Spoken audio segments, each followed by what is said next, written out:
Yeah. All right, so this is being recorded. Thank you for reminding me. And also, I should say, my name is Bill Mefford. I'm the executive director of the Festival Center, and we're so glad that you're joining us tonight.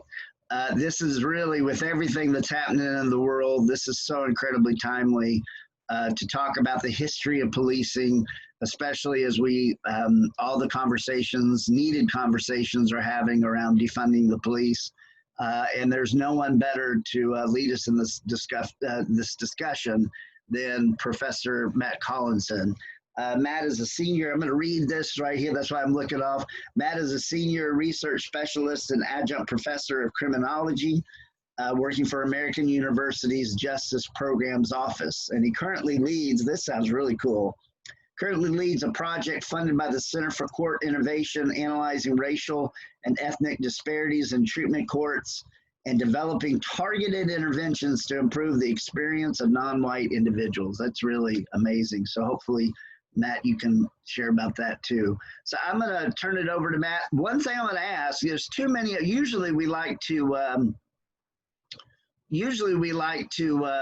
have everybody introduce themselves. We've got so many folks, I'm afraid that would take the whole time.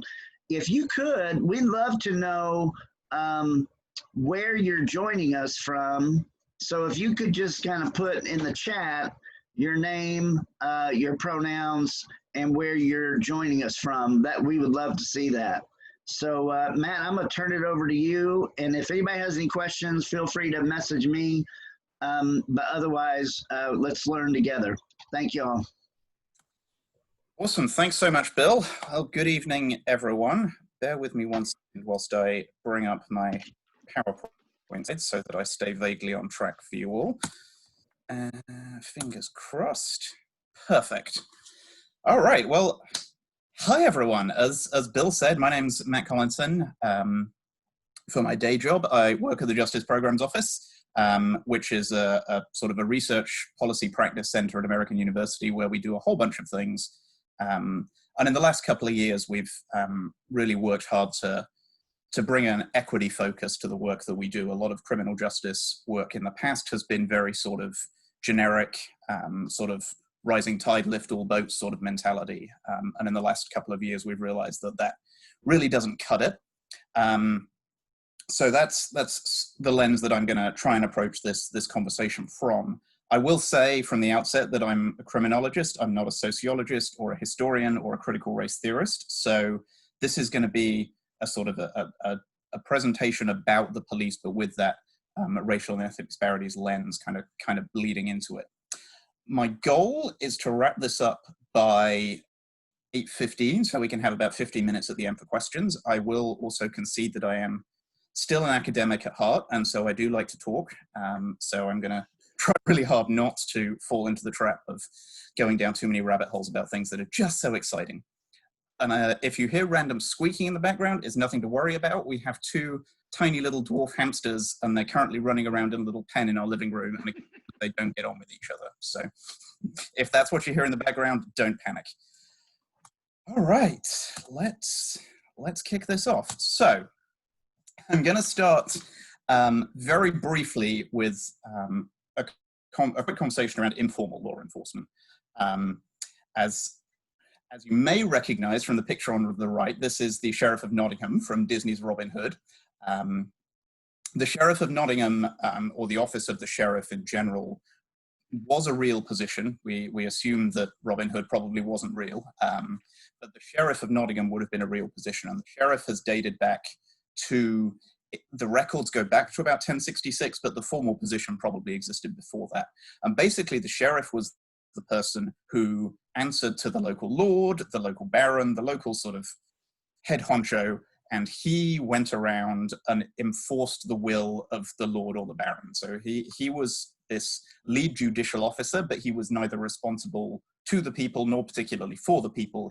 His job was to enforce whatever rules the local lord or baron thought were particularly important. One of the things that the sheriff was tasked with doing was gathering together basically a posse of men anytime a crime was committed. So this was sort of, if you think of like selective service today, it was sort of like you signed up, and if needed, you were called upon to respond to predominantly capturing criminals, basically was what the role was. There was really no thought of, you know, structured law enforcement or preventative policing. This was all very much, someone's robbed this market, let's chase after them. But one of the sort of the reasons that law enforcement remained so informal for a while was that most communities were pretty small. If you think about sort of a local village environment, a really small environment, most people, to some extent or another, there was a community responsibility to each other. So a lot of this kind of formal law enforcement was less necessary. That's not to say that England in the 11th century wasn't incredibly violent, because of course it was, and that's not to say that crimes weren't committed. But the law enforcement focus was either what the king or the baron wanted to happen, or sort of this local community responsibility to each other. I'm not going to dwell too much more on this sort of informal history of law enforcement. I think it's important to point out, though, at this point, that most of this presentation is going to be very much informed by kind of European, Eurocentric law enforcement. And that's not because that's the best form of law enforcement or the right form of law enforcement. It's more because that's what informed American law enforcement. America got a lot of its ideals about law and order from the British, and the British got it from the Romans, the Greeks, Vikings. So that's the influence that sort of guides this. It is worth noting, and there's some fantastic scholarship, particularly on informal law enforcement in India, long before the British ever showed up, that India had this very similar position to a sheriff. And as far as we know, there was no sort of influence from either Britain to India or India to, we're talking sort of 15th century here. They had a very similar position called the Shasha, and he was responsible for crime and control of the market. So whilst this position of the sheriff is sort of presumed to be a European idea, the position exists in some form or another in almost all documented forms of law enforcement dating back hundreds and thousands of years. It's not a uniquely European invention.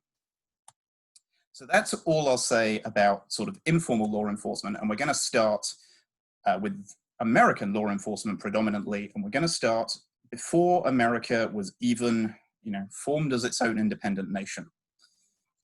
And there were two predominant forms of law enforcement in America, and neither of these were sort of formally incorporated. These were informal, not your local police sort of people. So the one that people often talk about most is the slave catchers. And the slave catchers are, if you want to be picky, probably the original form of law enforcement in America. They were the first ones to be written into a state statute. And how slave catchers came about, and this will be a really quick history lesson, and then we'll move forward.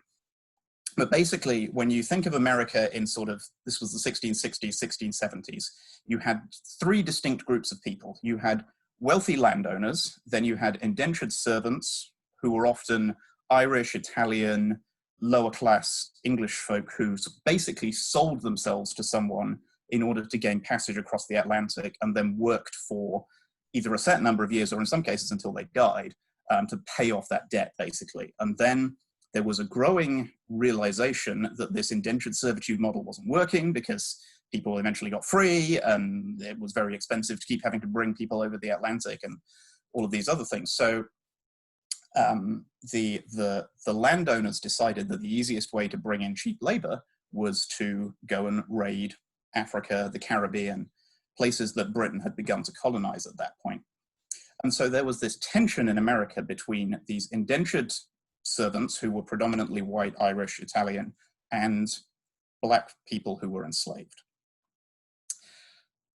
And essentially they looked the same, right? They were doing the same jobs, they lived in very much the same conditions.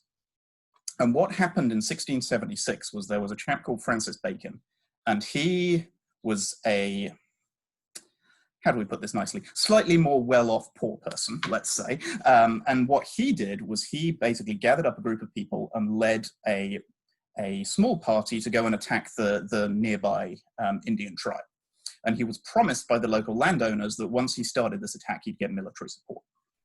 That didn't happen. He attacked the tribe, the military support never came. And for some bizarre reason, he was very upset by this. And so he gathered up all of his indentured servants, all of the enslaved workers, and he led a rebellion against the white landowners. And the white landowners were terrified by this, and they got very scared, and they realized that they needed to do something to basically control the majority of the people, right? There were very few landowners and an awful lot of these indentured servitude or indentured servants or enslaved people. And so what the white landowners created basically was a racial hierarchy. For first time in sort of legal structure, they created this racial hierarchy where they said to these indentured servants or free, poor white folks, so long as we are giving you the responsibility to control the enslaved population. We are giving you the responsibility to ensure the recapture of any enslaved folks who try and run, the control of their sort of existence, provided you promise not to rebel against us anymore. And so there was this race compromise that was created in the 1670s and 1680s in America that basically created this racial hierarchy. And the compromise was, white people, you get to police black bodies. The first time this was written into law was about 20 years later in the 1700s. South Carolina started the first slave patrol that we have sort of formal documentation of, and this was written into South Carolina law. And so this slave patrol was primarily responsible for recapturing folks who tried to escape. But they also had some other duties. All slave states or southern states, bar one, and I cannot for the life remember which one, had a rule that said if you were a black man predominantly, but also a black woman or a black child, it was assumed that you were a slave unless you could affirmatively prove otherwise. So the slave catchers often made no distinction between people who were enslaved who were escaping and the free black families, and they would often arrest and return to their homes these free black families, despite the fact that they were actually free, because there was a sort of an affirmative duty to prove that you weren't a slave. And then South Carolina made this even more restrictive in 1721, where they said, okay, not only do we need to stop these enslaved folks running away and costing us money, we also want to stop them gathering. We want to make sure that they can't have weapons. We want to make sure that they can't basically do anything that could even begin to look like an insurrection. So the white slave patrol was required to break up meetings of enslaved people, to confiscate weapons from their homes. And there's this wonderful, well, not wonderful, it's horrific line, which actually has echoes of what we hear in policing today. Stop and frisk, stop and whip, shoot to kill. That was the slave catcher mantra. And then, of course, there's a sort of an awkward north-south binary in a lot of American history. And a lot of this will talk about that. But really, policing in the South after the Civil War and during Reconstruction basically was the next step in the slave catcher process. We'll talk about black codes and various other things a little bit later on. But essentially, when the Civil War ended and slavery formally ended, everyone who was in the slave patrol became some sort of formal or informal law enforcement officer. So that's one piece of American law enforcement that's really important to bear in mind. The second piece that's has less influence in the South, but has a degree of value in the North, is this concept of a night watchman. And the night watchman was a pretty informal responsibility, basically. This was essentially everyone was supposed to take a turn at doing it. Usually people bought their way out, and ultimately it ended up that the same 4 or 5 people did it all the time and slept on the job and got drunk and all these other things, but that's not really the point. The point is that these night watchmen were created firstly in Boston and then in various other seaports across sort of the Northeast. And their sole role was to protect the goods that were coming into the harbor or goods that were going out of the harbor. So the genesis of American policing, if I can put it like this, stems from a desire to control black bodies and a desire to protect the property of wealthy white people. And we'll see those two influences as we look at sort of how law enforcement grew in both the North and the South and how those influences play themselves out. So before the Civil War, ultimately got started, several large cities had begun to create police forces. Boston was probably the first in 1838. New York, Chicago, Albany followed fairly soon after. And the police, or the towns and cities that created these police departments, made some very conscious decisions. The first one was that all police forces were going to be armed. And that might seem sort of like, well, duh, but the model that they were taking was the Metropolitan Police Force in London. And the Metropolitan Police Force in London had made a conscious decision when they started that their officers would not be armed. And it's easy to kind of say, well, there's no guns in Britain. There were plenty of guns in Britain in the 1830s and 1840s. The decision not to arm the police was a conscious decision to say, we are going to police these people through their consent. We are going to do this through a cooperative mindset. The decision to arm the police officers basically started an arms race that said whoever's got the bigger guns wins. The police in every city were hugely decentralized. Essentially, every department ran itself, which led to plenty of corruption, which we'll talk about a lot. But basically, the motivation behind creating police departments in large cities, if you think of what was going on in America in sort of 1840s, 1850s, you have this massive influx of people, both immigrants from overseas and a large number of free Black families coming up north to northern cities, leaving their sort of farmland or plantation land and trying to build a new life in the city. And the white city elites were terrified. And so what they explicitly did was create these police forces to essentially protect their interests. There's various historical documentation that talks about city politicians specifically pushing the government to build powerful armed institutions that could defend their property and their interests from new threats. And it doesn't take much to work out what these new threats might be. So here, in many northern cities and gradually in southern cities as well, we've created these highly decentralized, highly political, small armed gangs, basically, who had no training, very little money, who were charged with the responsibility of protecting the property and the interests of the white elite. And funnily enough, that's what happened in the North. We often, when we talk about the history of law enforcement, we sort of get through, oh, there was the Civil War and then the North was kind of okay, and then we had civil rights and everything was bad in the South. I'm not going to say that the North was worse than the South, but they were certainly on a par in terms of racism, violence, white supremacy, and perhaps most importantly, in some cases, corruption. So the city leader appointed the police chief of an area, which in a lot of ways doesn't sound that different to today, but they could appoint literally anyone they wanted. There was no requirement to be promoted through the ranks of law enforcement. There's an example of, for example, a newly appointed mayor of a large city decided that his tailor would make an excellent police chief because he was a good tailor. So naturally, he was ready to be a police chief. And so what you get is you get this sort of circular corruption where the police were appointed as favors to the mayor, and then the police oversaw the elections so they could corrupt the counts of the elections. And of course, the police chief could be encouraged gently by the local mayor to say, maybe round up all of my enemies, as happened fairly frequently in places like New York and Chicago.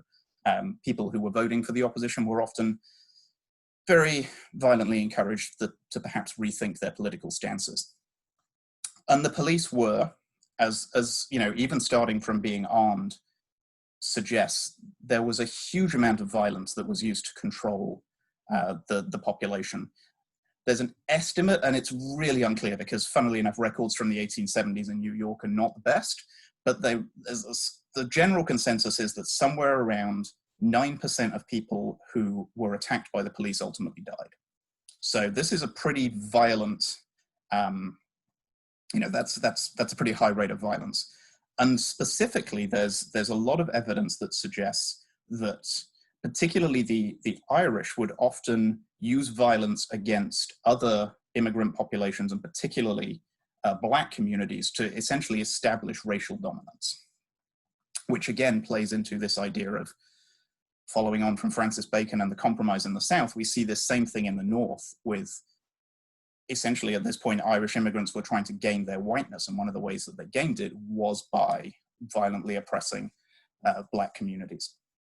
There were huge amounts of sexual assault. There was this sort of general consensus that if you were a Black woman out after dark, you must be a sex worker and therefore available for sex to the police, which is another theme that continues through policing today, but we'll get onto that later. One of the key roles of the police, remember they were created by the city elites, they were created to protect property, was to violently and really in any way possible suppress union activity. There are countless stories throughout New York, Chicago, the great railway riots of the 1870s and 1880s, where the police violently repressed and killed protesters. In some of the general strikes, there were unions that actually formed their own self-defense militia to protect themselves from the police. So you had sort of armed police on one side, and then you had armed union militia on the other side, facing off against each other. In crazy conflict, there was a huge amount of violence in New York in the 1870s and 1880s around this exact issue. And it's very unclear who started the violence in the first place, but certainly you created this cycle of police used to violently suppress unions, unions fight back, and there's bloodshed. And there's this sort of interesting kind of middle-class pseudo-progressive mindset that exists in large cities in New York and Chicago, Philadelphia, places like that, where you have the middle class that doesn't like this idea of the police violently suppressing protest. They really don't think that that's a good look for a liberal democracy, but they also believe that the union workers, that the strikers, that anyone who is going on strike is inherently criminal and therefore deserves whatever they get.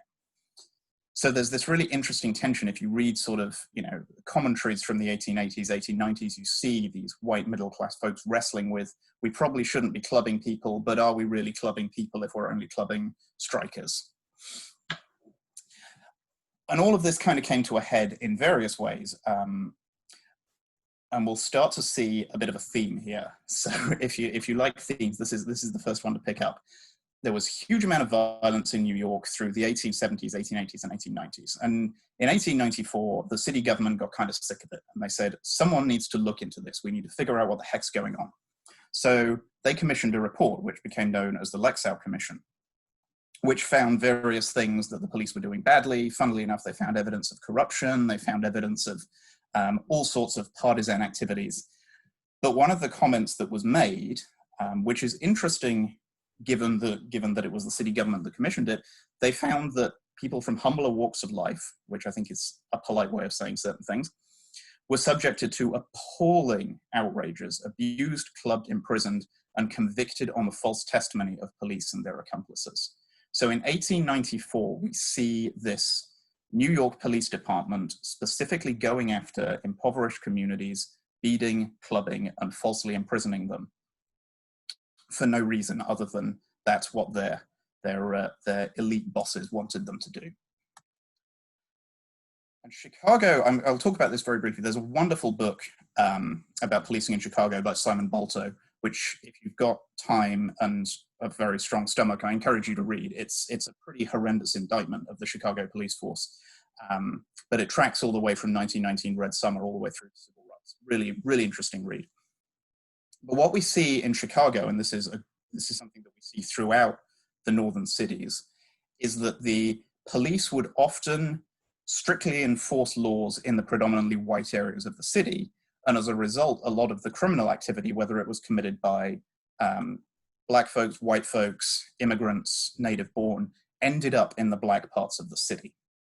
And so what would happen was that the police would enforce these laws very strongly in the white part of the city, and it was largely unchecked in the Black areas of the city, which is, along with redlining, partly how we get to this place where so many cities have ghettos, is that it was literally created by the police pushing crime into these areas. Where that comes to a head in Chicago is that organized crime starts to set up in these Black neighborhoods. And when I say organized crime, we're talking like Al Capone type mobster. This is not, fake organized crime. This is, bringing down the city type crime. Basically, and they set up there because the police let them. They ignored them. They let these, Al Capone and his crew, they've let them set up on the south side of Chicago and largely ignored it. And if the mobsters got a little worried that the police were getting in the way too much, they just pay them off. And so what this creates, and this is one of the points that Dr. Belto makes, is that if you were a white Chicagoan who lived in one of the white suburbs of the city, you would look at the predominantly black neighborhoods and you would say, well, there's all this illegal activity. And if you're a little bit racist, you could see that as a natural extension of the black community's incapacity for urban life, which is, I think, a powerful quote from him, this idea that we created this mindset that black areas are predominantly criminal by creating the criminality in those black areas, and then essentially letting the police ignore it until it got to be too bad. So I want to just very briefly do a quick skirt to the 1919 Red Summer Riot in Chicago, because this is indicative of what was happening in northern cities. So Chicago had segregated beaches all around Lake Michigan. So you had the black community beach and the white community beach. And there were 3 kids who were on a little raft floating out in Lake Michigan. And because of the current or the wind or the fact that they were kids, they inadvertently drifted into the protected white water. And a white man saw this and started throwing rocks at the raft. One of the rocks hit one of the boys on the raft and killed him. And so the other 2 black boys, brought the raft to shore, showed, what had happened to a local black police officer.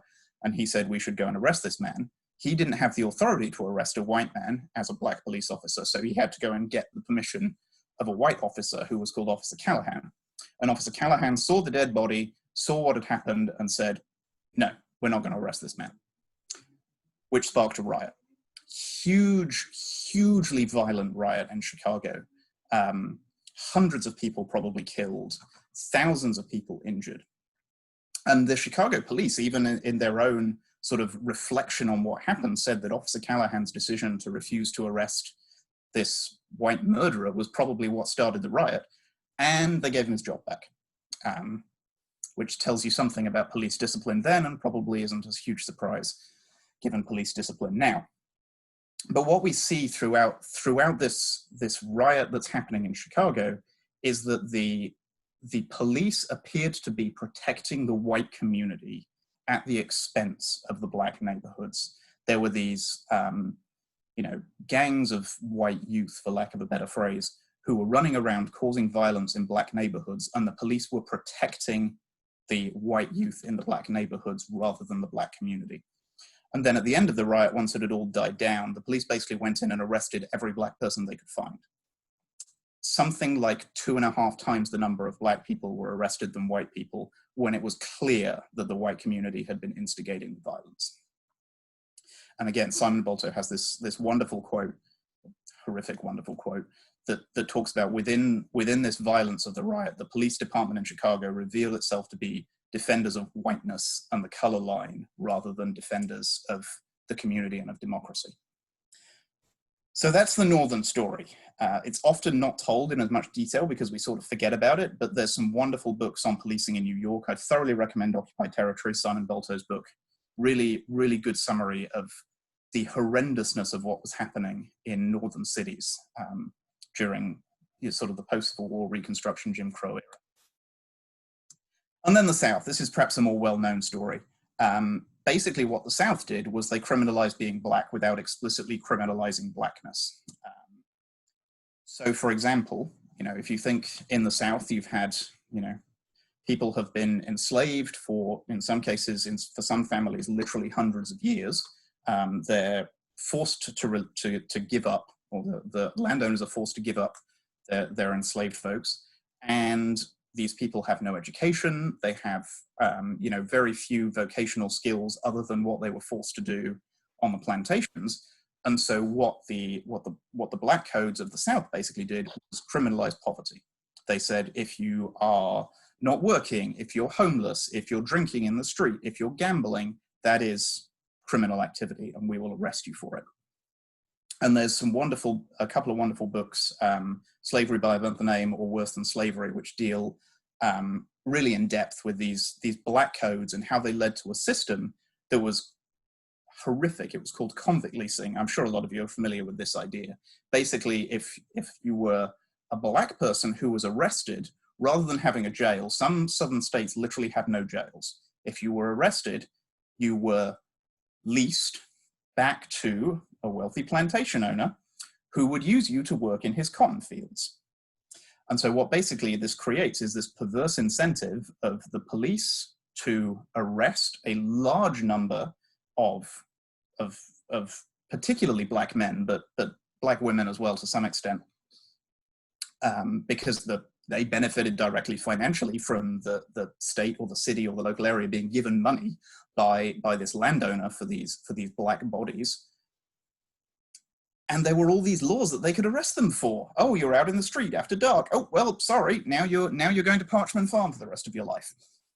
Interestingly, most white folks who were arrested for these same crimes of poverty were basically instructed to take what's politely called an oath of poverty. I think it was perhaps a little harsher than that, but basically it was sort of a, I promise on pain of death not to steal ever again, and I'll go and live in a workhouse, and, you know. So certainly not pleasant, but definitely not the same as this convict leasing system, which predominantly, I mean, as with all of these systems, there were on Parchment Farm, the documents that we have suggest that somewhere between 10 and 20% of the population at various points were white. But that's sort of isn't the point, right? Like we're clearly, this is not a system designed to incarcerate white folks. This was designed specifically to target black communities. And W.E. Du Bois in his book, Black Reconstruction, has a whole chapter on this idea and talking about, arresting black folks at the slightest provocation. And he describes it as the most revolting of situations. And then Du Bois kind of continues in this chapter where he talks about the difference in arrest between the black man and the white man. His line, if a white man is assaulted by a white man or a black man, the police are there. They're there right away.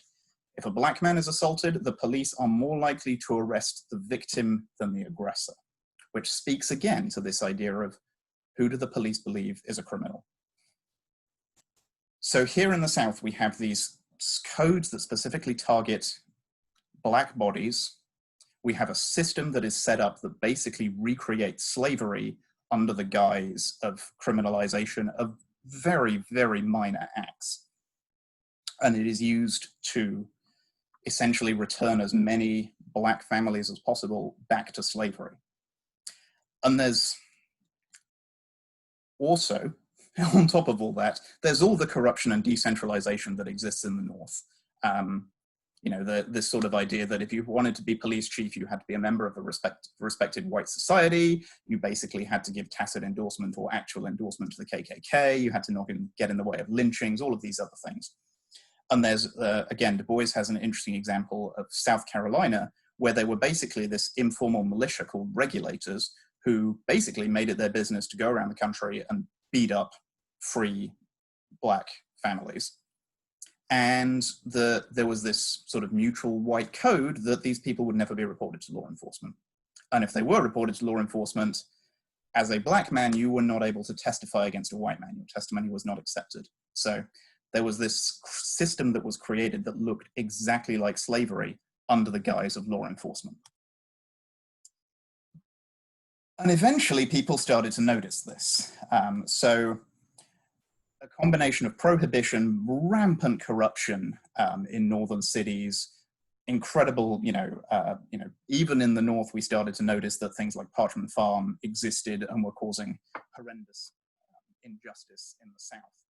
So the government commissioned basically a commission to look at what would happen if we got rid of prohibition. So this was started in 1929 and reported its findings 2 years later. Most of it basically said we don't really know what to do with prohibition. It's 2,500 pages of absolute nothingness, really. But there were 3 people on the commission. One of them went on to found the ACLU. One of them was instrumental in getting the NAACP Legal Defense Fund started. And basically they said, we want to do a commission on what the heck is going on in law enforcement. And the commissioner said, go on, go ahead, whatever, just do your thing. So what they found was exactly what we've talked about. They found rampant police abuse, misconduct, one of the things that came out of this was this concept of the third degree, which is a phrase that still lingers today, but basically the third degree was torture. It was literally, we are going to beat a confession out of you. And even at the time, there was a police chief in Berkeley, California called August Vollmer, who I'm not going to talk a lot about, but he in 1910 was like, we can't accept coerced confessions because they inherently make no sense. People who haven't done it are going to say that they did it in order to get you to stop beating them around the face. People that have done it might well decide that they're not going to confess because it, you know, the penalty seems like it's going to be worse. So basically, he realized that coerced confessions were a terrible idea, but they were still being used. And indeed, there's a judge in Chicago. He's not named in any of the books that I was able to read, but he has this. He tried to ban confessions that were obtained via the third degree in his courtroom. He basically said, I can't do this, it's not acceptable. And a Chicago PD commissioner basically said, well, then 95% of the work of this department is going to be nullified.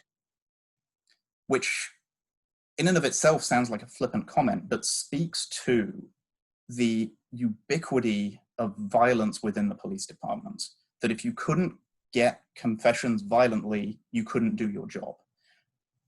And that language gets picked up. We'll hear it a lot towards the end when we talk about things like cases like Eric Garner. But we hear this language like, well, if we can't do these things this way, then we can't do our jobs. And uniquely, and this was the first ever report to do this. This is a direct quote from the Wickersham Commission here. They say that third degree practices were particularly harsh in the case of the Black community.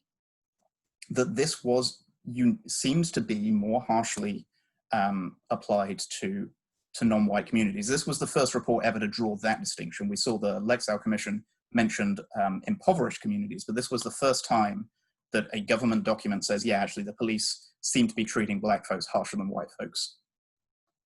At the same time, or almost at the same time, the Chicago elite business group basically got together and said, we seem to have a problem with our police force. What do we need to do? So they got together all the white businessmen of the city, no Black voices, no Black officers, none of that.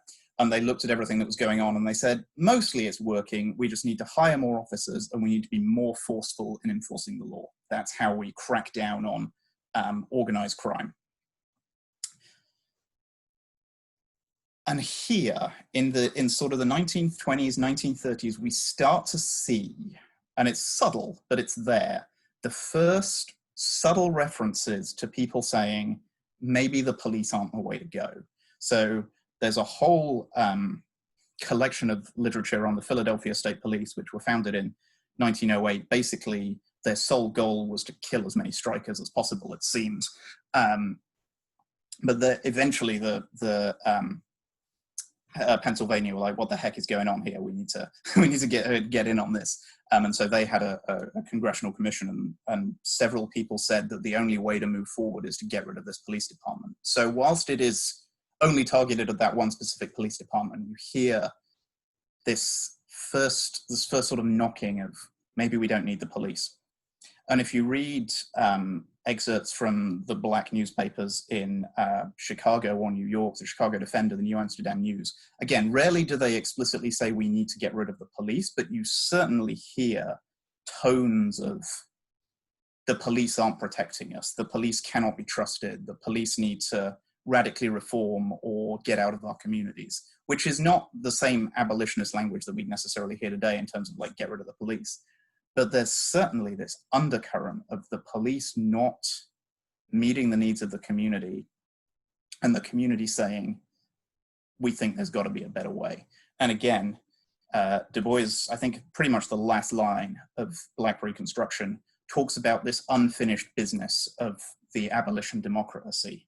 And he basically said that either the extermination of root or branch or absolute equality, there can't be compromise. And whilst he's not explicitly naming the police, he is incriminating all government agencies in the suppression of Black bodies. And he basically said we need to get rid of anyone that continues to suppress Black bodies, or we have to reach absolute equality. There is nothing else. Those are the two options. And so even in this sort of 20s, 30s time period, we hear these threads of maybe we don't need the police, maybe there's another way. And I want to pause here because there are, for a wide variety of reasons, including the fact that the federal government only started collecting data on Latino and Hispanic ethnicity in crime reports in 2002, that there is often a binary of sort of black-white when we talk about crime, policing, and how the country responded. And I think it's really important that we pause and acknowledge, even at this point, that there are multiple groups of people who have fear of law enforcement based on not just the way they treat the black body, but also specifically brown bodies, Native American bodies, Asian bodies. So particularly for Hispanic and Latino populations, they have been, the government of America tried to associate marijuana with the Mexican community, creating this inferior underclass. And this is in like 1910, 1920, when they were pushing to criminalize marijuana. They explicitly associated it with Mexicans coming over the border, bringing drugs, and committing terrible crimes. And this is despite the fact that sociologists at the time were saying there's literally no evidence that any of these things that you're claiming are in any way related to marijuana.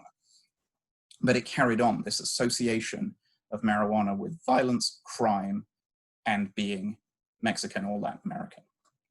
And then in the late 70s, the United States basically doubled down on this and said that basically that the police could stop anyone who appeared to be of Mexican ancestry, and this was in a case that involved a group of Mexicans, and pull them over to make sure that they are here in the country legally.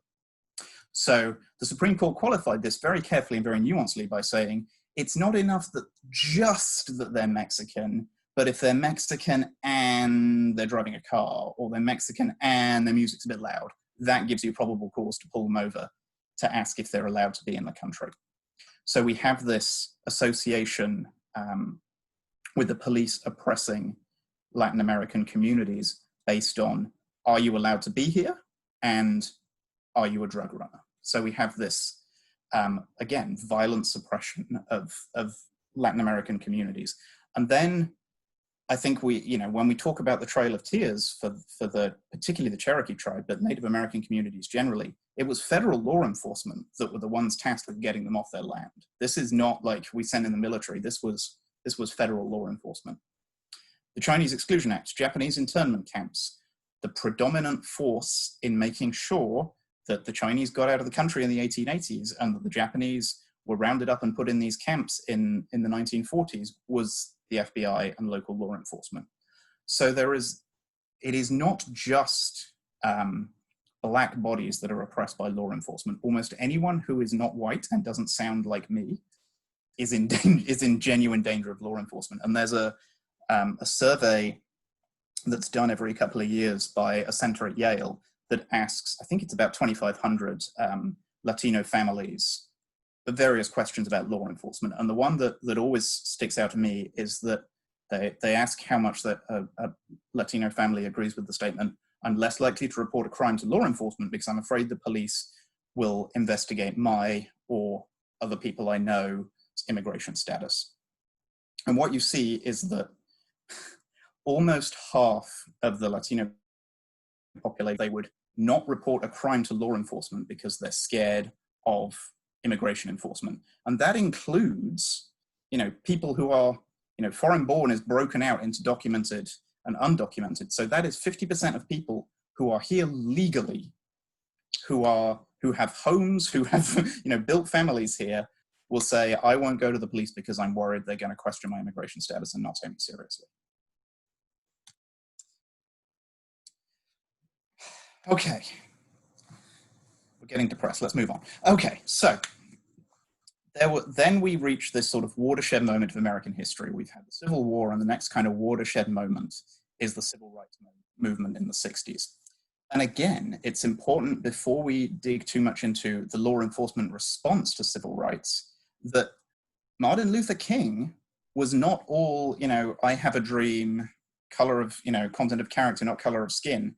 He explicitly said at the March on Washington, we can never be satisfied as long as we are the victims of unspeakable horrors of police brutality. That was a condemnation of the police. And again, it's not explicit abolition language, but it certainly builds this thread of, we got to do something about this police brutality. And so there were various responses to the civil rights movement, as we could, we've all seen pictures of John Lewis and the Edmund Pettus Bridge. That was typical of law enforcement. We can't have, black people walking across a bridge protesting for equal rights, heaven forbid. But there was a report that was done in Los Angeles based on the police response to the Watts riots in '65. And one of the recommendations that came out of this report was that civil rights protests need to be suppressed. That was the recommendation from this report. Not that we need to, rethink, if they did say that police-civilian relations need to be improved, we should probably think about unemployment and education, but we need to suppress civil rights protests. And the chief of police at the time said that the riot had absolutely nothing to do with racial tensions, which gives you some kind of context to how the police viewed these civil rights protesters, that this was something that needed to be suppressed, and that this was not a racial tension problem. This was we didn't handle them strongly enough problem. And we see that in the response of Congress. So President Johnson, Voting Rights Act, all this kind of stuff, he was the first president to declare a war on crime. Not Nixon, not Reagan, not Bush, not any of the horrible people in the past. LBJ declared a war on crime and believed that the police should be equipped as frontline soldiers in his war on crime. And through that came the Law Enforcement Assistance Act of 1965, which was the first time that the federal government provided grant funds to police departments to invest in weapons, because police departments complained that they were being outgunned by the Black Panthers.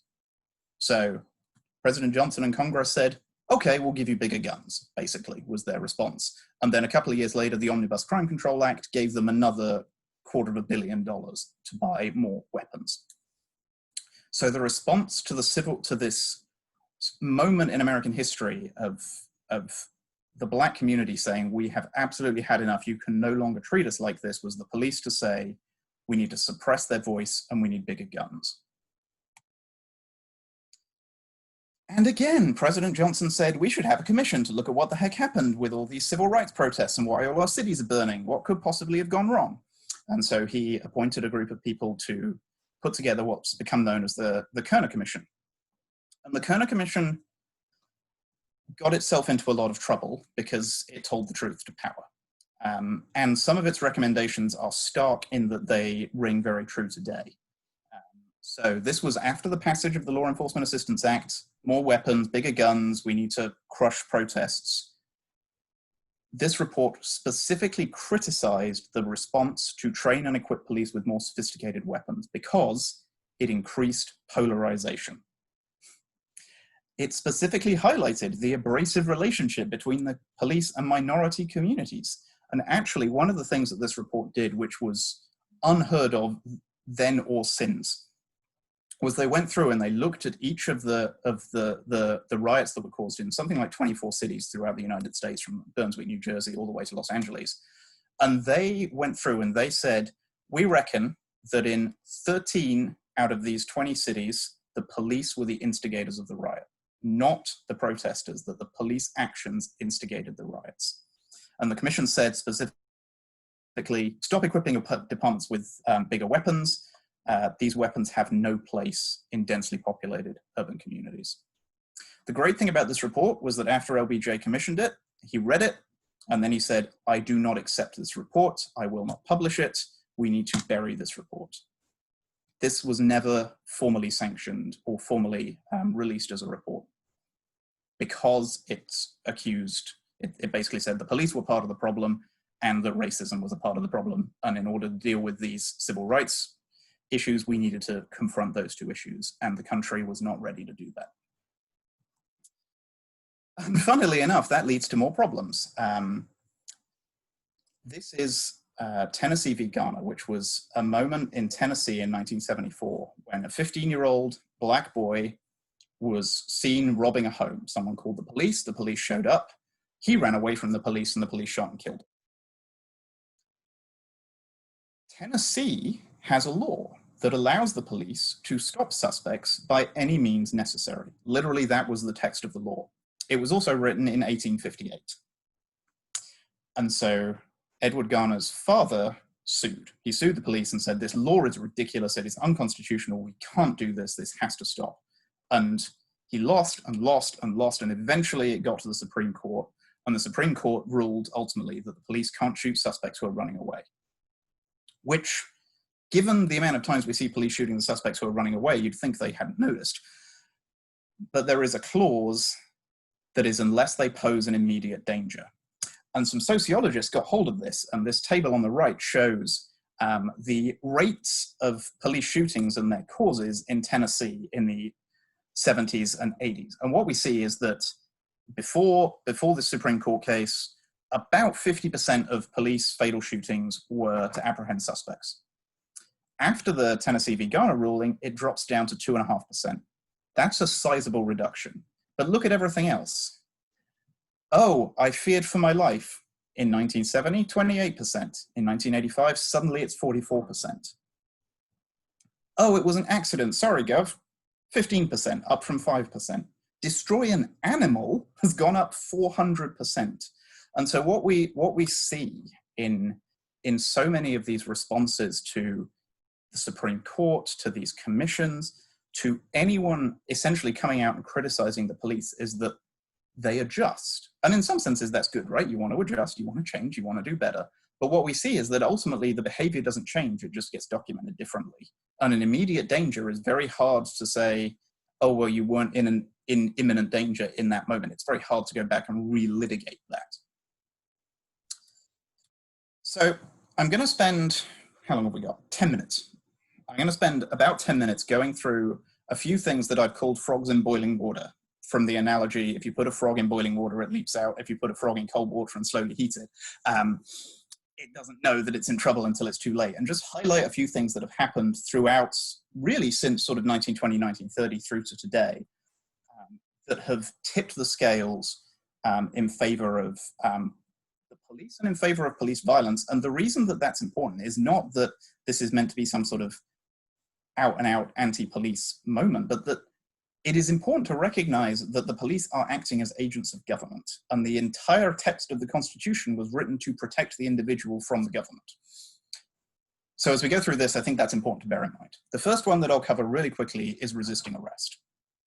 Common law, British law, American law, up until about 1960, gave you, as the Supreme Court affirmed in 1948, an undoubted right to resist an unlawful arrest. If the officer who is arresting you is doing it without just cause, it is unlawful, you have a right to resist it. And in British common law, up to killing the officer, you were free to do. If you killed the officer, it was generally negligent manslaughter rather than murder. But if you assaulted the officer and got away resisting arrest, that's on the officer for making an illegal arrest. And then various institutions, sort of the precursors to ALEC, if you're familiar with the conservative legislative body that basically writes conservative legislation for senators and towns and cities, they put together various texts that culminated in this model penal code that basically said, if you're being arrested, even if you know it's illegal, you have to submit to it, because you have other forms of legal recourse. And despite the fact that in 1948, the Supreme Court said you have an undoubted right to resist an unlawful arrest and will uphold it for all time, 20 years later, they said, actually not. You have to submit to the inevitable and pursue available remedies through the orderly judicial process. So while that in and of itself isn't necessarily a drastic shift, we've gone from you have the right to resist unlawful intervention from the government to if the government illegally intervenes in your life, you have to let them do it and then fight them later. That's a sizable difference, and that gives law enforcement a lot of power, because what we often see is that people are charged with a single thing, and that single thing is resisting arrest. No other crime.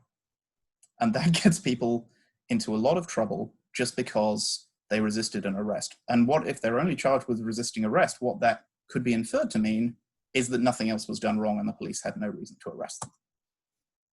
The second thing that's important to talk about is racial profiling. So there are two Supreme Court cases that speak to this. I'm not going to get into them in any great detail, but basically we have created a system through decisions in the Supreme Court that if you are trying to assert racial profiling is happening, you have to prove that the decision maker in your case, be it the police officer arresting you, the prosecutor prosecuting you, the judge handing down your sentence, you have to prove that they acted with racial animosity towards you.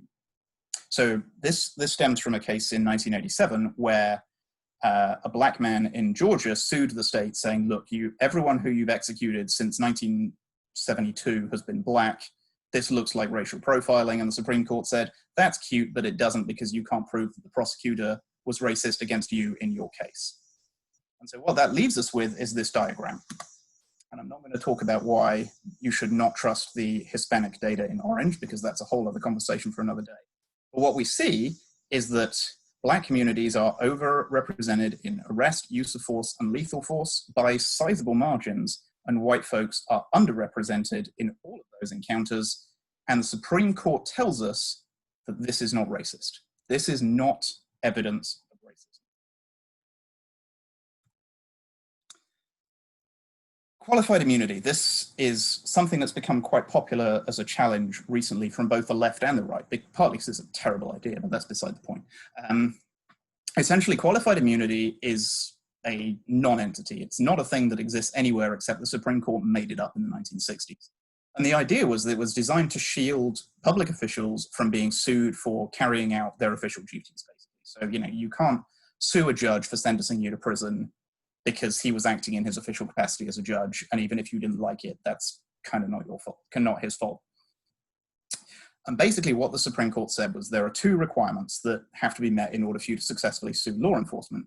The conduct has to be clearly established as unconstitutional, and that it's reasonable that somebody would have known it. So it's not some technicality buried in some subclause in a footnote. It's, this is pretty clear. But what's happened is that over time, this bar has become unreasonably high to the point that clearly established unconstitutional conduct has to look exactly the same as something that was previously ruled unconstitutional before the Supreme Court will say, no, actually qualified immunity doesn't apply. And the reason that matters is that basically, to give you a pretty horrendous example, there was a police officer who set a police dog on someone who was sat and had their hands up and saying they were surrendering. The Fifth Circuit took a look at this and said, actually, technically, that's not clearly established as unconstitutional, because the closest case was a man lying on the ground when we set a dog on him, and that's different. It is, apparently, it's different. So what this has created is essentially this graph here is from Joanna Schwartz, who is a wonderful law professor at UCLA, and she looks specifically at police disciplinary practices. And the blue line, or the blue side of the graph, is favoring law enforcement. And what we see is over time, law enforcement have become more and more favored in these decisions.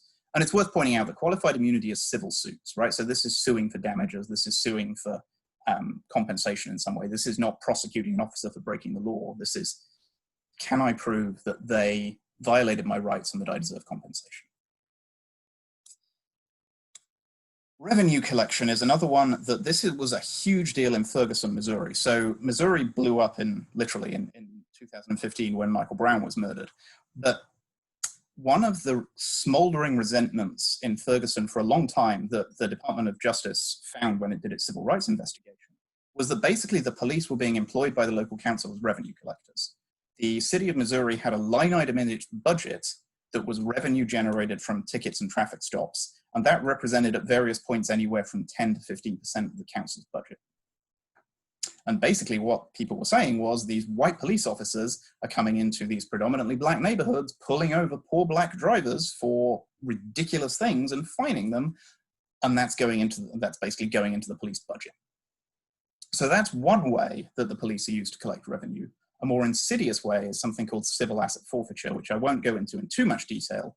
But basically what it allows the police officer to do is seize your property on the grounds that the property is criminal because it was involved in a crime. So what that basically means is, we see you driving a car with money in it. We think you're a drug runner. We think the money was profit from a drug sale. We're seizing the money. Basically what then happens is the government gets 20% of it as a cut, and the department that seized it gets the remaining 80%. So this is untapped revenue for law enforcement. The ACLU looked at this, and they reckon that in the last 20 years, police departments have collected about $37 billion in seized assets. And the downside to this is, no crime's been committed. So you do not have to be charged with a crime for the police to take your car, your house, your money, and you then have to sue to get it back. You can't just say, can I have it back, please? Clearly no crime's been committed. You have to sue and prove that it was not involved in a crime, which is a completely backwards misinterpretation of, due process and the right not to incriminate yourself, innocent till proven guilty. So the police can stop you and say, we think this money is involved in criminal activity, we'll take this money and you can never see it again. And that has netted departments billions of dollars. There's a sheriff in Florida who's currently renting out a penthouse suite in an executive office for $2 million a year because his office is being renovated, and it's all paid for with money from civil asset forfeiture. And he's allowed to do it because it's not taxpayer money. The other thing that's popular in the media to bash right now, and I think rightly so, is police unions. They started justifiably in Boston in 1919, 1920, when the police were required to work 80-hour weeks and paid about $20,000 in today's money. So well below minimum wage, terrible conditions, had to buy their own uniforms. It wasn't until 1963 that the police unions got collective bargaining rights. And if you think back to the history of police in New York, in Chicago, and what they were predominantly employed to do for most of their life, it's no surprise that police unions took a while to catch on, and they kept literally shooting themselves in the foot. There was a case in Chicago where the Chicago police shot 15 strikers in the 1930s, which stopped the local union incorporating the police union for some bizarre reason. But the way they discovered their power was in New York in the 1960s. The local mayor wanted to, or New York mayor wanted to institute a civilian oversight board for the police. They had a collective bargaining contract. They could argue, they could say no, but they chose not to do that. What they chose to do was run a TV ad that had two police officers cowering behind a police car as someone was assaulted in the street, with a voiceover that basically said, the police were so careful to avoid accusations that they were powerless to intervene. And the oversight board was defeated by 2-1. And that is where unions discovered their power. And that is where politicians realized the power of police unions. We've seen slowdowns and sick-outs in New York and Atlanta, where the police literally just threaten to stop responding to things. For what it's worth, they can't legally not respond to certain things, like murder or rape or various other serious things. But if you call them with like a call for service or someone who's acting erratically or something, they can say, oh, sorry, we're too busy right now. And that puts fear into the minds of people to think, oh my gosh, the police won't respond. This is dangerous. We have to do something about this. So this brings us up to pretty much to today. And the one thing I'll talk about before we get on to kind of where defunding the police came from is this militarization of police. So LBJ declared a war on crime in 1965. Reagan and Nixon amped it up and amped it up and amped it up. And it came really to sort of the crux of the issue in 1990 when Congress authorized the National Defense Authorization Act, which basically, in Congress legalese, allows the Department of Defense to give military-grade weapons to local police departments free of charge. I think the police have to pay delivery for what it's worth. But what's basically happened is that over the last probably 15, 20 years, about $4 billion worth of military equipment have been transferred from the DoD to local police departments. Equipment's a broad term. Some of it's filing cabinets. Most of it is things like this anti-mine tank that has gone to a small town in Connecticut with a population of 200 people and no record of a minefield ever being there. And part of the reason why this is a problem is it's not just the equipment that the police are getting, but the training that police are getting. Police are being trained that they are in a conflict, that they are in a war, that they are in a battle. And there is literally, Radley Bulko does a wonderful job in his book, The Rise of the Warrior Cop, where he talks about this militarization process. And he finds a quote from a police training manual that literally says, remain humble and compassionate, be professional and courteous, all good so far. Oh, and have a plan to kill everyone you meet. Because everyone you meet might be dangerous. And they need to prove that they're not dangerous before you can engage them. Hassan Minhaj, when before Netflix cancelled the Patriot Act, has a wonderful episode where he talks about police training. I thoroughly recommend watching it. I think it's on YouTube. But he basically goes through how militarized police training has led to all sorts of terrible outcomes. And ironically, Jonathan Momolo, who's a wonderful criminologist at Columbia University, has studied this for a long time. And he basically concluded a couple of years ago that not only does militarization not improve officer safety, driving around in a massive tank doesn't actually do anything better for you, doesn't reduce crime, and it actually diminishes the rapport between the community and the police. For some bizarre reason, driving down the city streets in a tank reduces rapport. Who knew? And whilst I don't want to spend too much time on this, it's important to note that not just militarization of policing impacts how they respond to the community, but it also impacts police themselves. And part of that militarization is, you're told you're constantly on alert, you're constantly under threat. Around every corner could be someone that's going to kill you. You're hypervigilant. That is called PTSD. That is literally a clinical diagnosis. And what we found, or what researchers have found, is that the rates of PTSD in police officers are 5 times higher than in the general population, which translates to roughly 35% of officers having PTSD. So if you think that if you think of what PTSD does to people, it puts them hyper aware, hyper scared, you can begin to understand how these critical incidents happen. Someone who's absolutely terrified freaks out, basically, pulls the trigger on the gun, and somebody's dead. And then, of course, there's no mental health counseling for police officers because we don't fund it.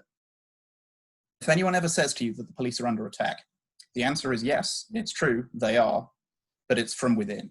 Police suicides have outranked police death in the line of duty, almost 2-to-1 for as long as we've been keeping records.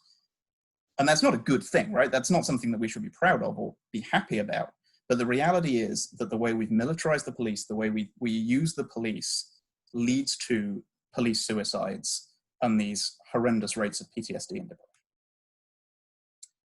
In the 21st century, right here, right now, we had Barack Obama's 21st Century Police Task Force, which basically said exactly the same things as the Wickersham Commission did in 1931, that we need to increase trust and legitimacy, that we need more policies, that we need more oversight. And despite 100 years from the Wickersham Commission essentially to today, we still see these rates of violence over here on the right from the Prison Policy Institute from a couple of years ago. Black and Hispanic individuals experience violence at more than twice the rate of white folks when they are in contact with the police. These numbers are exactly the same as they were in the 1900s, in the 1850s. Literally nothing has changed. And just to kind of play off that, the best guess we have, because no one tracks it, is that police officers killed or injured about 55,000 civilians in 2012. That's not what protect and serve looks like. That is something else. So in the last couple of minutes, I want to just dig into a little bit about where this idea of defund the police came from. And I'm not going to talk a huge amount about it because I'm not an activist, and I recognize that there's a lot more movements-based work that's gone into this. But some of it's the history, right? We see from, as early as W.E.B. Du Bois and the Chicago Defender, this idea that the police are not doing their jobs, particularly in non-white communities. And so defund the police partly comes from that. It comes from Martin Luther King. It comes from Angela Davis and Ruth Wilson Gilmore. It comes from a long line, Mariam Kaba, of predominantly Black women saying the police, and indeed the entire law enforcement system, including corrections, courts, is not serving the needs of the Black community. And so we've had 100 years of these attempted reforms. We saw the Wickersham Commission, we saw the Kerner Commission. The Kerner Commission was 64 years ago. Those recommendations are still current today and no one's paid any attention to them. So that's part of it. There's a couple of other things that I think play into this, and I think these are some good takeaways to kind of finish up on. One of the big arguments about what are we going to do about violent crime if we get rid of the police? Well, the police spend, on average, 4% of their time addressing violent crime. 4%. And there are plenty of agencies. There's a wonderful organization that started in Chicago and has spread to Baltimore and Philly and a couple of other places called Cure Violence. And they have a much better success rate of dealing with violence than the police do. So if time is money, we could say that actually we could reduce the police budget by 96% and leave them to the 4% to spend time on violent crime.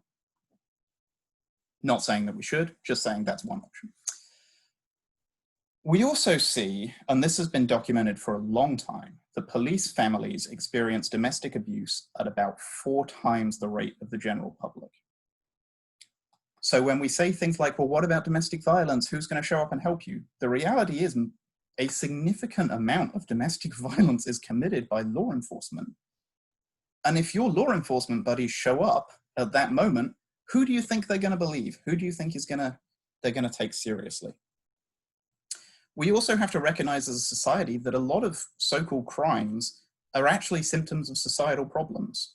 Poverty, lack of education, lack of employment. We criminalize homelessness. It is illegal to sleep on the streets in DC. All right, well, let's give people houses. No, we're not going to do that. We're going to arrest them and throw them in jail, which costs more, by the way, than giving them houses. But we've criminalized things like substance use. You know, regardless of where you sit on the, okay, marijuana should be legal or it's good or it's bad or whatever, the reality is throwing someone in jail does nothing for dealing with their substance use issues. Absolutely nothing. So we've criminalized all of these societal problems and we make no effort to deal with them. And then we send the police in to deal with things that they admit they're not equipped for. The New York Times a couple of months ago did this wonderful breakdown of what police spend their time on. So that's where the 4% comes from. But we also see that 50% of police time is spent on medical or explicitly non-criminal activities. That means that half of police time is spent on things that they are explicitly not for. They are not medical professionals and they are there to respond to crime. If they're responding to non-criminal activities, they are not doing their job. And then an additional 20% of time is spent directing traffic, which could equally be done by an unarmed city agency. Less than half of the crimes that happen in this country are ever reported to the police.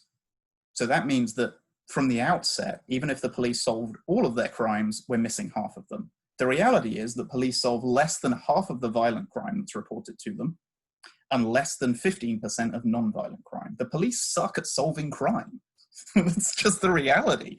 We spend all this money on them and they spend most of their, probably part of the reason why they only solve 50% of violent crime is they're spending half their time on medical emergencies, which are absolutely not their purview. But the reality is the police aren't great at solving crime. And finally, and I think this chart is super relevant, this is actually from my own department at American University, so shameless plug. This is a YouGov survey that asks how worried you are about being the victim of a crime and the victim of police brutality. So you see that the difference between black folks and white folks for being a victim of violent crime, absolutely nothing. Everyone views it about the same. The darker purple is worried and the reddy color is not worried at all. Look at the second tab. How worried are you that you will be a victim of the police using deadly force? Almost all white folks, not a problem. 2/3 of black community, huge problem. And that says something about where this notion of defunding the police comes from. Non-white communities are more scared of the police than they are of crime. So to wrap up, and I know we've got a few minutes for questions, so I want to make sure we do that. I wanted to read this. This is a quote from Dr. Kenneth Clark, who's an incredible sociologist.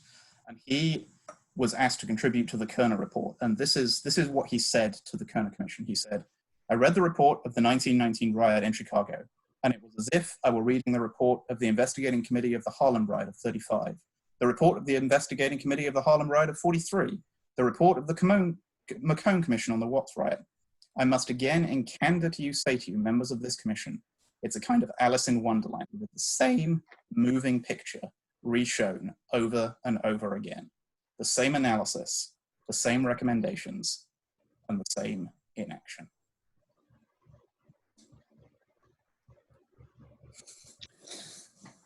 Bill, I see flashing lights. Does that mean we have questions?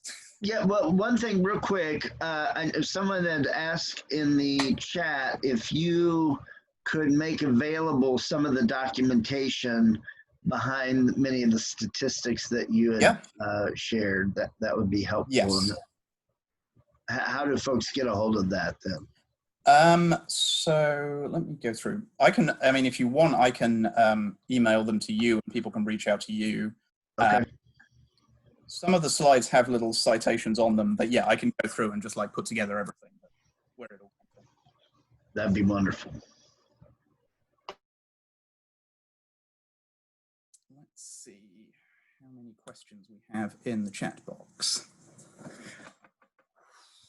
I was going to say, if people want to just take themselves off mute and ask you a question, please go ahead. I wanted to ask that one real quick. Yes. Yeah, to Helen, yes. I'm going to be figuring out how to download it. And then if you want to reach out to me specifically, I can surely share that with you and with others. Okay, that would be great. Thank you so much. Sure. Thanks. So there's a question here that I see. Someone asked about body cameras, which is a really interesting topic right now, and I think it's worth addressing. So body cameras have a lot of support across the political spectrum, and in some senses they have huge value, right? They document what's happening. Even with body cameras, there are concerns around true accountability. So as an example, Washington Metropolitan Police Department have been forced to wear body cameras since I think 2016 or 2017. I can't remember the exact date they started it. But there were 3 black teenagers killed in DC in 2018. The body cam footage was released because of a lawsuit by the ACLU last week. So whilst that is progress in that sense, there are plenty of barriers to releasing body camera footage. The New York Police Department Civilian Oversight Board basically has had to close half its investigations because the police aren't turning over the body cam footage. So there is value to body cams. I think the the challenge is that a lot of the time, even when there is body cam footage and even when there is footage of violence, that doesn't necessarily translate into any sort of repercussion. If you think, way back to the Los Angeles riots of 1992, the beating of Rodney King was caught on video. The police were held to account, and they were all their charges were dismissed in court, even though there was video of them brutally beating this man basically to death. So there is value in body cameras, and I certainly think that that they are not going to do harm. But I think if we expect that body cameras are going to introduce police accountability, I think we're selling ourselves a little short. But they're not a bad thing. They're just not the answer, I think, would be.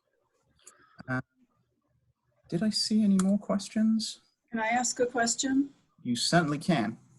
So I have a question about how to have a conversation about this with people who may be in law enforcement, who have law enforcement members in their families, who might feel very defensive about this. I had an acquaintance who posted something about Facebook.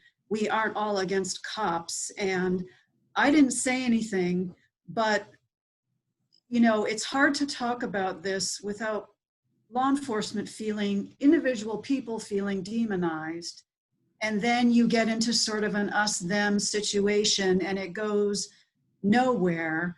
So like, I'm not going to give them this presentation and say, you go watch them. Yeah. Like, if we're going to have dialogue, meaningful dialogue between people, how do we do that so that people don't feel like they're being backed up on opposite sides and, they're enemies and somebody's got to win?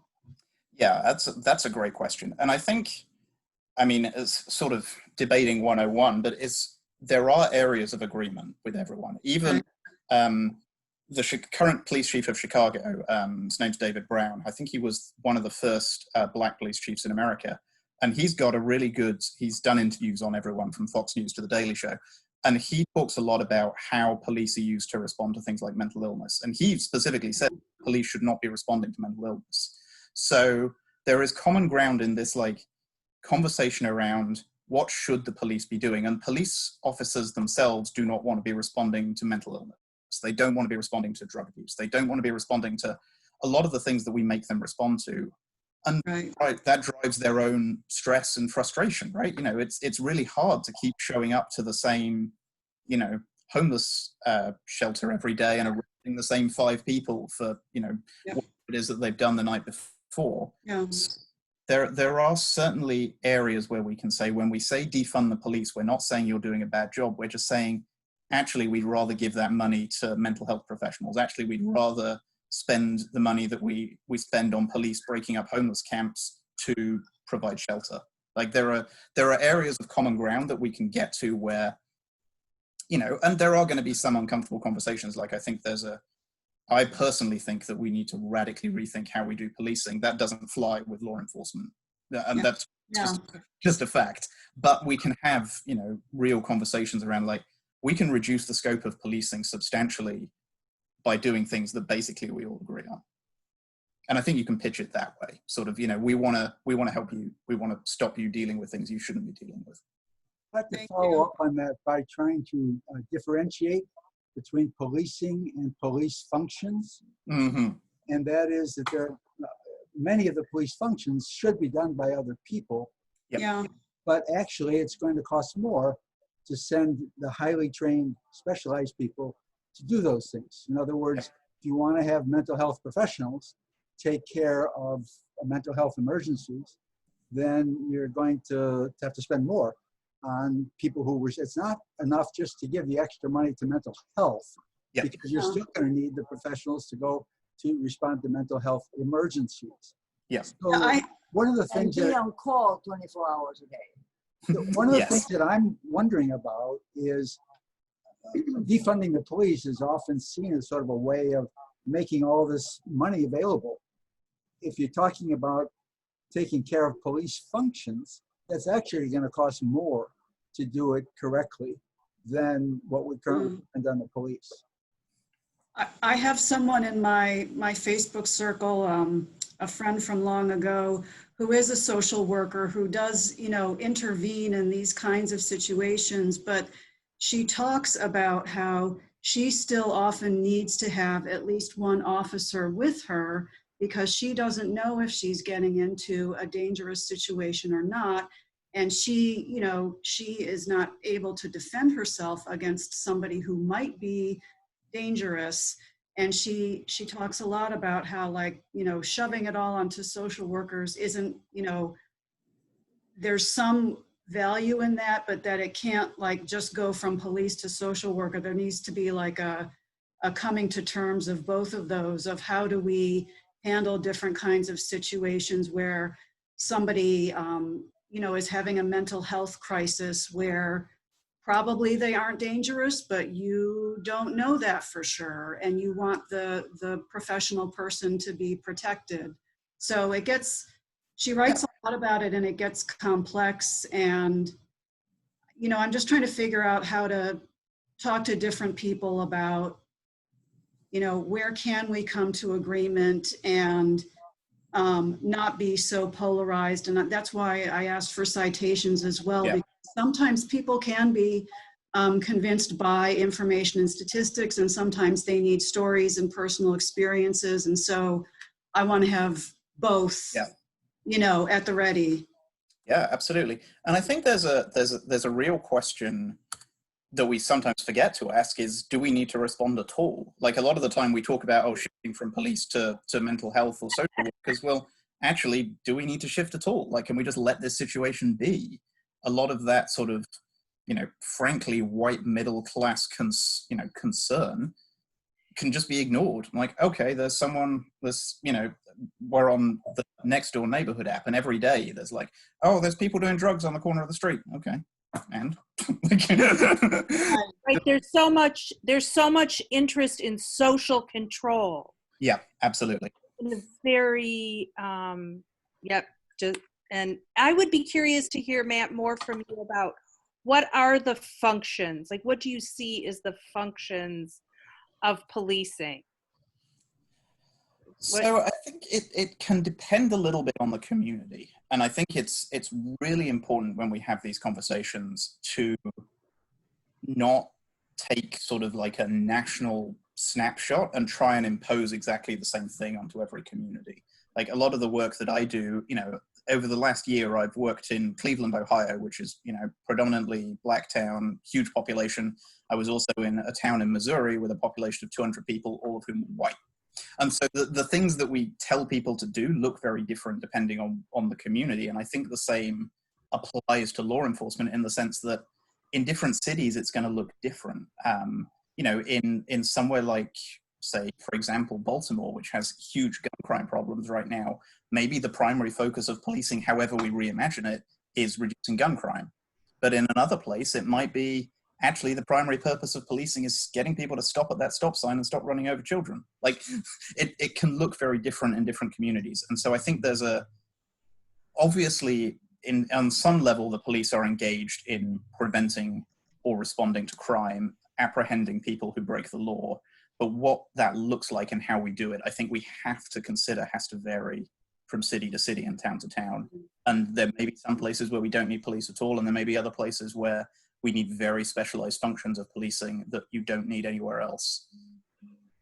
I think in DC, yeah, I mean, I think in DC, I've lived here for a long time, and when I first moved here, I was struck by the number of homeless people, which doesn't have changed much. And I think mental illness is a huge contributor. So I think, you know, how we address that problem is more complicated. You know, I was walking down the street about a month ago, and a woman was in the street shouting. She seemed to have a mental illness, and she was standing in Connecticut Avenue. And I asked, you know, I approached her from a distance and I said, "Ma'am, I'm worried about you. Could you please come out to the sidewalk?" And I asked her a few times, and she wasn't going to move, and she was yelling. I didn't want to call the police, but she was in danger. Yeah. And, you know, she probably needed some kind of counseling or something. So, you know, there are situations where it is complicated, and I don't know what that adds, but it's just, it's very complicated, especially in this city where you have multiple law enforcement agencies. You have people with so many deep kinds of problems, intractable, seemingly intractable issues that have not been addressed, and you know, people who've just been sort of forgotten or put in jail for reasons having nothing to do with crime. And real quick, Matt, in the chat, someone, I think it was Abby, wanted to know of, and I'm sorry, I'm having a hard time accessing the chat for some reason.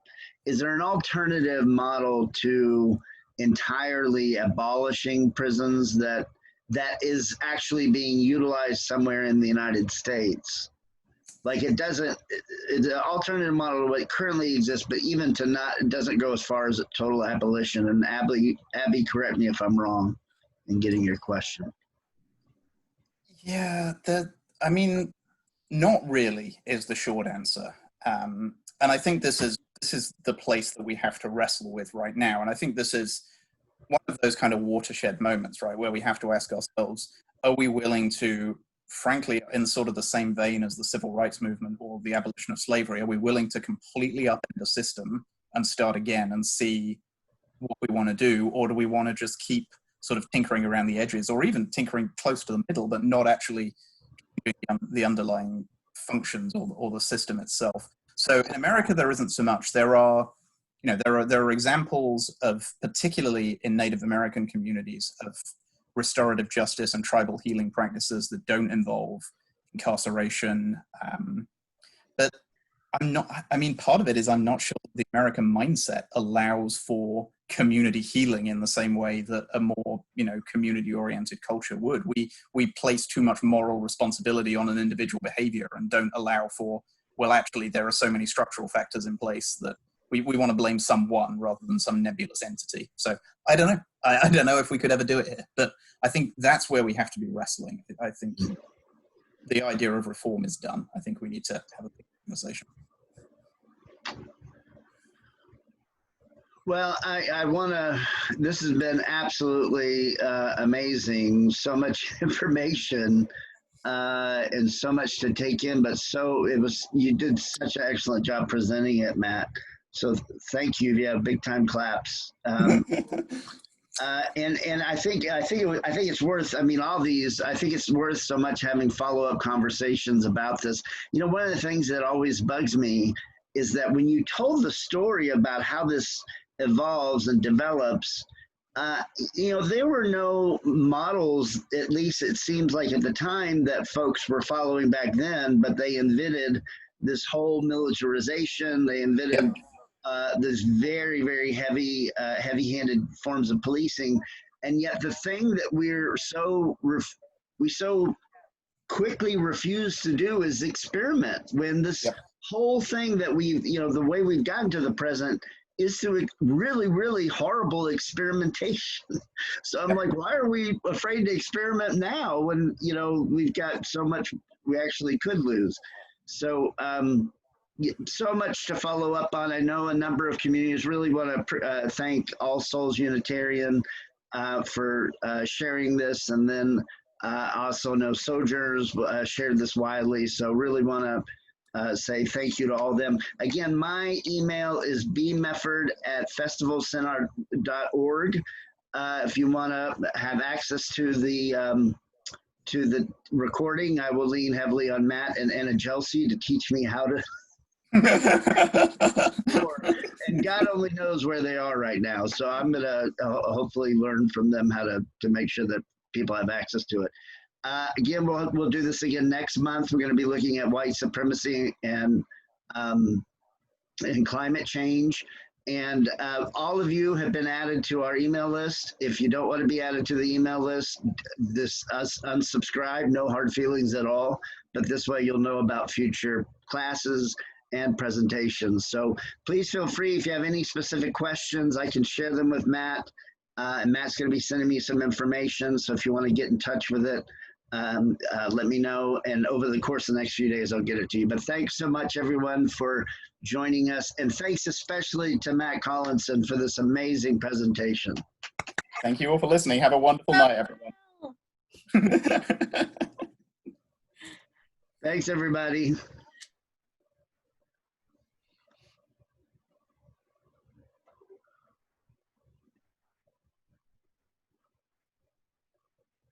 Thanks, Matt. That was absolutely incredible.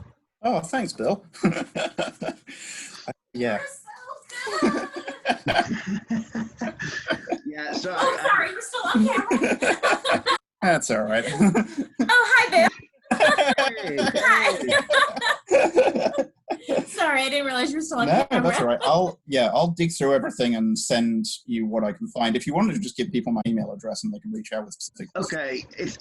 I wanna kind of. Wasn't he wonderful? He was amazing. Aw. I didn't want to give that out willy-nilly because I'm always afraid of, frankly, who might be on. Yeah, no, that's being recorded, so I'll be careful.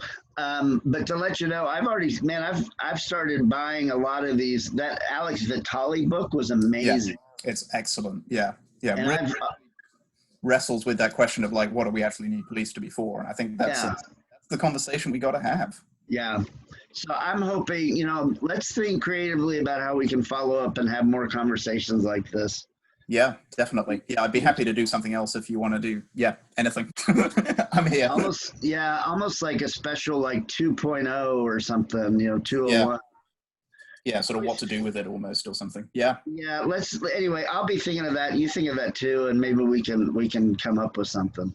Yeah, let's do it. Awesome. Well, thank you so much, Bill. Have a good rest of the night. All right, you too. Talk to you later.